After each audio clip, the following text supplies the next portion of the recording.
Hey, what up everybody? This is Hella Bella. I am doing a video on 10 questions to ask yourself for personal growth and development in your life and your business. This sprung from one of my journal entries. I was kind of flipping through YouTube and trying to come up with 10 things to ask myself this morning. I'm going through like some transitional phases in my life, from graduating college to finding out what I want to do and deciding what kind of job that I want to take, and my life as a business owner and as a reseller. So I just asked myself these, and you guys can follow along and ask yourself these as well. But hopefully it will provoke some thoughts. So let's just get started. Number one, what is something that you believe that other people think is crazy? So for me, it's always been that I could work from home. So many people just don't see that as a valid option. They think that it's just completely unrealistic, or that it's too good to be true. And along with working from home, I think that I can work from home and still afford to travel 3 to 6 months out of the year. This has been a personal goal of mine that I've met for about 3 years in a row, and you know, part of it is due to life circumstances, and part of it is due to me working my ass off, honestly. What book have you given the most as a gift? So I read Eat, Pray, Love last year, and I am like seriously 10 years late to the trend, but I do feel like I read the book in the right period of my life, especially when I was kind of learning to love travel and to realize that travel gives you different perspectives on life and on your own life and on the world and how you view others. And so I just think Eat, Pray, Love is a great book. You know, no matter what you think about Elizabeth Gilbert, the time that she wrote that book in her life was, you know, very emotional, very hard, and she decided to just leave and go travel. And I think that it's an awesome book. So I also find it at the thrift store all the time for like 50 cents. So I'll grab it and give it to people. Actually, now I kind of want to read it again. What does the first 60 minutes of your day look like? For me, that has a lot to do with waking up, checking my phone, looking at whatever has sold, you know, kind of getting excited about the day, checking notifications on social media. I know that probably shouldn't be how I start the day. I have coffee, and I usually have some kind of breakfast. And then while I'm having my coffee, I usually will sit down and upload my 10 merch designs for the day, along with checking on any other business tasks that need to be completed. What is the worst advice that you see dispensed in your field? So my field is a reseller. I buy things and then I sell them for a profit. So the worst thing that I see in my field is this thought that you need to buy a course to learn something. There's so many marketers right now trying to take advantage of new people entering the market. And I'll just tell you, I've never taken a course for anything. I've never paid money. And I'm not saying that courses are bad. There's nothing wrong with courses. A lot of courses provide a lot of value, but there is so much free information on the internet right now that it is just, sorry about that, guys. It's just ridiculous to pay for a course. If nothing else, before you buy a course, type in whatever the course is going to teach you on Google and see if you can find the information yourself. I think that a lot of people who buy these courses are lazy. They want the information fed to them on a silver spoon. One of the arguments for courses is that it helps you save time, which I guess is true, but the only way that you really learn something and truly learn it is by doing it and screwing it up and doing it again and screwing it up again. And you know, that's just I may be old school, but that's just my view on courses. But yeah, that is the worst advice I see dispensed in my field. And you know, as a reseller, there's a lot of things in our field that are conflicting with one another, but I think that the best advice that I see dispensed in my field is start with what you have. Use whatever's around your house to kind of learn how to work a platform, whether it be Etsy, whether it be eBay, Amazon, FBA, Craigslist, whatever the case. Just start with what you have. Don't invest a lot. 5, what advice would you give to your teenage self? And so I also wrote your 20-year-old self and your 30-year-old self. The main point of this question is it's kind of thought-provoking, because it's basically a contrast in, okay, what do I know now and what did I know then? And so now I know that not to take myself so serious. I think that when you're younger or when you're a teenager, you're so worried about what everyone else thinks, and am I going to be liked? Am I going to be popular? And we still worry about that as adults, but as I've gotten older, I have learned to kind of have more fun in life and not to take everything so serious because, you know, like everyone says, you can't get out alive. We're all going to die one day. Everything is kind of going to be pointless, not to sound cynical, but everything that we've ever done is not going to mean anything in a little while after we're dead. So just kind of enjoy yourself. Another thing that I did not do when I was a teenager that I do a lot better on now is being more open to what other people have to offer. And that goes back to being cynical and being pessimistic. I'm so much not the person that I was when I was growing up. I thought that everyone was going to hurt me, that everyone was out to get me, and that, you know, the world was a scary, dark place. And I think that a lot of that comes from family, a lot of that comes from your views and when you're growing up and what people instill in you. But as an adult, I've kind of realized that the world is not out to get you. You're not the victim, and you shouldn't play the victim. And also, just putting out good vibes into the world has done wonders for me. You can call it hippy dippy or whatever you want to call it, but I just think that you get back what you give. And if you're going to put out positive energy, if you're going to put out good vibes, if you're going to do your best to help other people and to have a good attitude, it goes a long way, and you will definitely attract friends who are the same way. Just like if you're negative, then you're probably going to have a bunch of negative friends. So just keep that in mind. Yeah, you're definitely not the person that you were 10 years ago, 5 years ago, even a year ago. So questions like this sort of help you examine how far you've grown. Number 6, what are your most productive habits? So for me, 3 things. The first thing that I've been able to keep up for a long time is working out. I try to do some kind of workout every single day.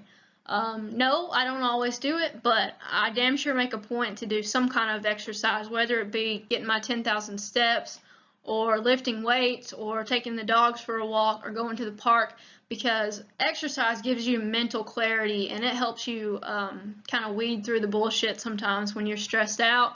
I always feel better after I go for a run or after I go for a heavy weightlifting session. The second thing that I do that's really productive, I think, is to continue my education, studying, and learning.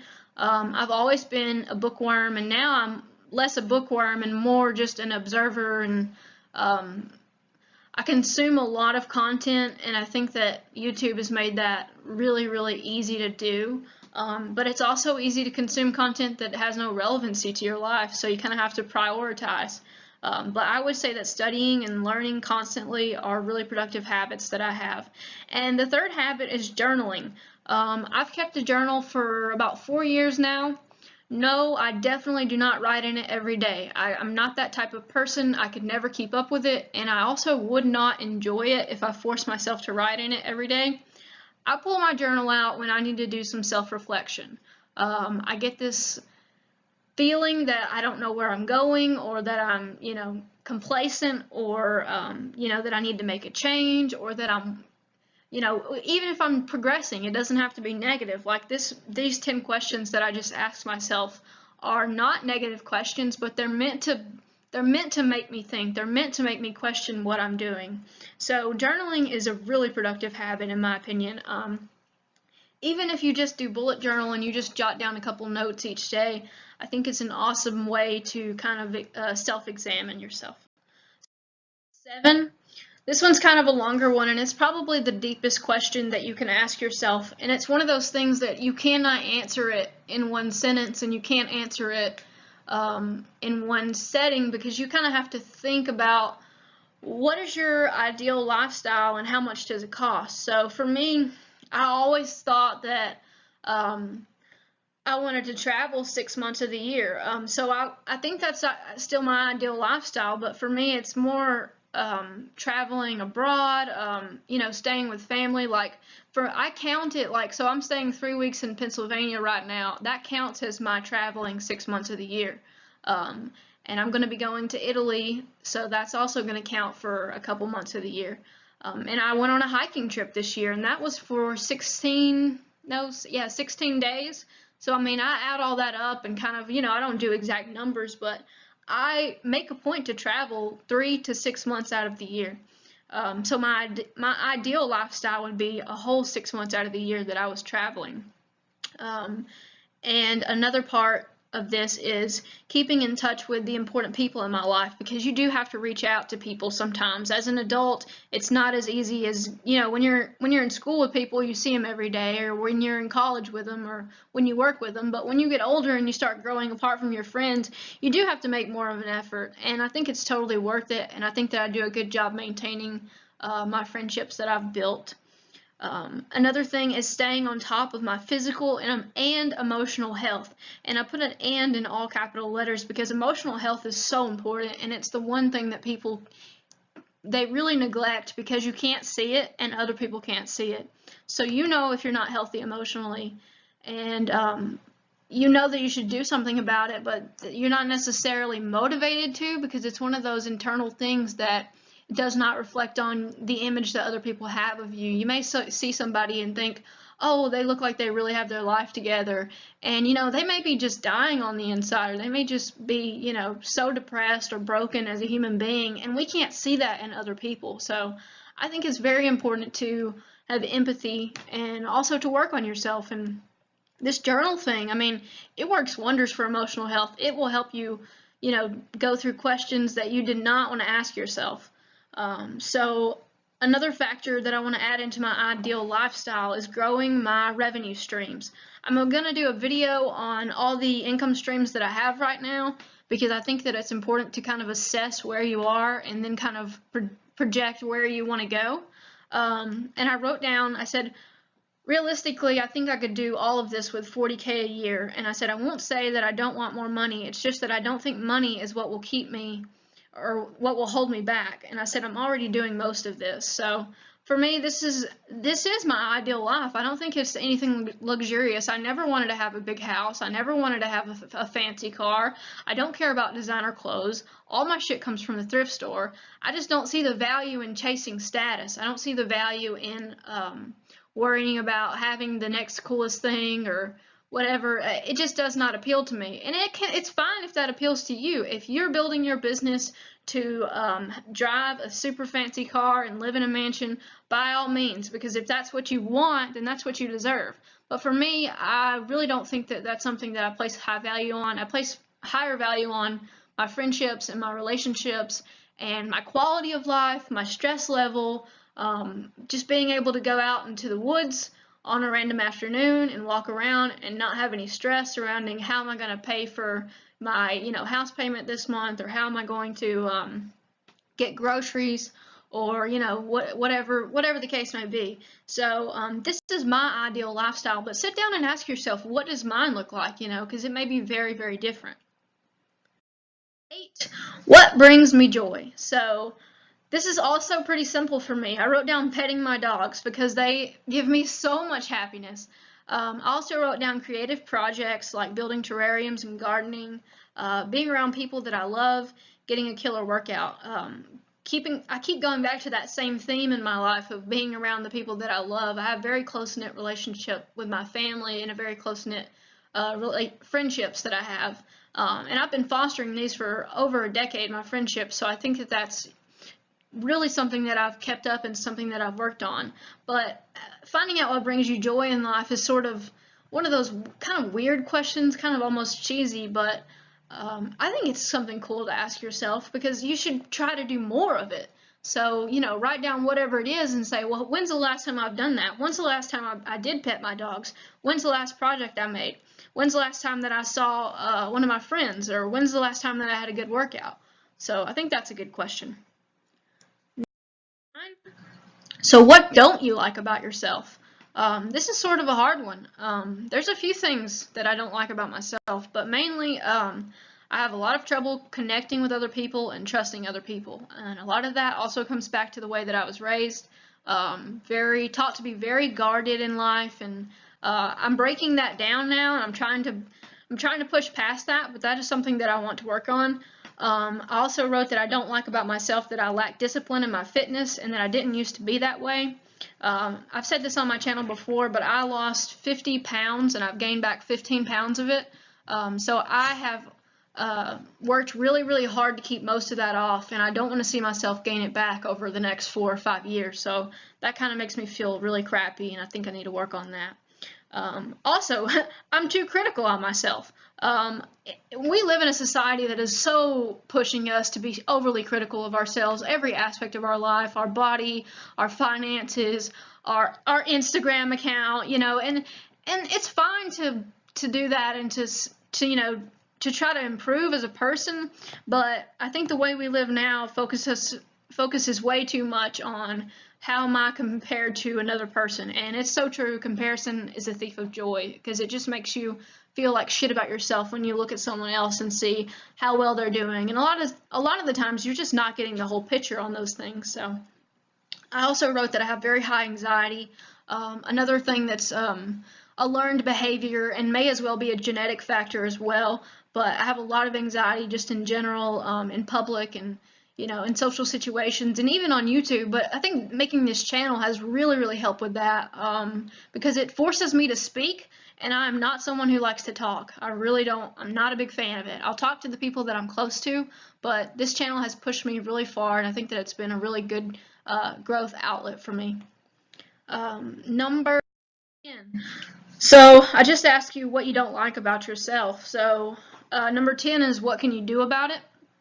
So for me, I'm going to stop half-assing my diet. I committed to eating unprocessed foods. I just watched In Defense of Food by Michael Pollan, and he basically says 3 things for eating. He says he can sum it up in 7 words. Hopefully I'll get this right. He says eat food, mostly plants, not too much. So what he means by eat food is real food. Shop the outside of the aisle at the grocery store. If it comes in a box, you probably don't need to buy it. If it has more than 5 ingredients, you probably don't need to buy it, because it's processed junk. And it's all marketing. You don't see marketing on an apple. You don't see marketing on a head of broccoli or cilantro. You don't see marketing on eggs or milk, because those are things that are, you know, not heavily processed. Milk is still processed, obviously, but you don't see it. Like if you go to the cereal aisle, there's so many things you can read and so many claims. So, and going back to mostly plants, I'm going to try to add in more greens to my diet, and not too much. A lot of people think that calorie counting is the best way to lose weight, and it worked for me. It worked for me to lose 50 pounds. But I can also see now in retrospect that the quality of food I was eating was shit. So I was eating less food, so I was burning more than I ate, so I lost weight, but that doesn't necessarily make you healthy. So also, what can I do about the things that I don't like about myself? Going back to the fact that I'm overly critical, I wrote down, realize that I am enough today and keep working. So that's really personal for me, and this whole entire video has been personal for me, and I hope that I don't regret sharing it, and I hope that you get something out of it, because so many times, like, we feel alone, and as a reseller, I definitely feel alone sometimes and super isolated. It's one of those career choices that you make, and it feels really good at first, and then 1 year in, 2 year in, 3 years in, you're like, wow, when's the last time that I've seen another human being who does what I do for a living? Or when's the last time I've had a really good social interaction? And so for me, that's few and far between. So making these videos really helps as a creative outlet. Moving on, last slide, I wrote down to grab a piece of paper and write all this down while it's still fresh on your mind. And if you want, you can just go back and pause the video and kind of skip through the parts of where I'm talking and just highlight on the question. Also, my Instagram, guys, it's Bella Stayfly. I post a lot more stuff about my personal life on there, you know, nothing too heavy, nothing super personal, but a lot more of me. So if you want to see more stuff about me or more personal, or you just want to connect and send me a message on there, it's Bella Stayfly. So thanks for watching. Let me know if you got anything out of this video, or if you're going to do it, or if you want to even post some of the answers to the questions that you have.